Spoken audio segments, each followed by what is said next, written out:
ಕರ್ನಾಟಕದಲ್ಲಿ ಅಧಿಕೃತ ವಿರೋಧ ಪಕ್ಷವಾಗಿರ್ತಕ್ಕಂಥ ಬಿಜೆಪಿ ಮತ್ತು ಜೆಡಿಎಸ್ ಈಗ ಜಾತ್ಯತೀತ ಜನತಾದಳವಾಗಿ ಇರುವುದಿಲ್ಲ.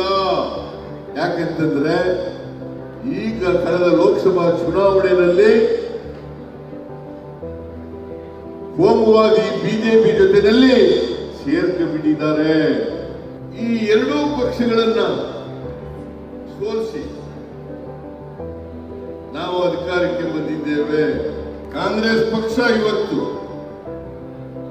ಬಡವರ ಪರವಾಗಿ, ದಲಿತರ ಪರವಾಗಿ, ಹಿಂದುಳಿದವರ ಪರವಾಗಿ, ಅಲ್ಪಸಂಖ್ಯಾತರ ಪರವಾಗಿ, ಮಹಿಳೆಯರ ಪರವಾಗಿ ಮತ್ತು ಕಾರ್ಮಿಕರ ಪರವಾಗಿ ನಾವು ಅನೇಕ ಕಾರ್ಯಕ್ರಮಗಳನ್ನು ಹಮ್ಮಿಕೊಂಡು ಕೆಲಸ ಮಾಡ್ತಾ ಇದೆ.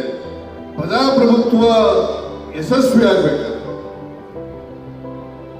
ಸಂವಿಧಾನದ ಧ್ಯೇಯೋದ್ದೇಶಗಳು ಜಾರಿಯಾಗಬೇಕಾದ್ರೆ ಸಮಾಜದಲ್ಲಿ ಸಮಾನತೆಯನ್ನು ಸಾಧಿಸಬೇಕಾಗ್ತದೆ. ನಿಮ್ಮಲ್ಲಿ ನಾರಾಯಣ ಗುರು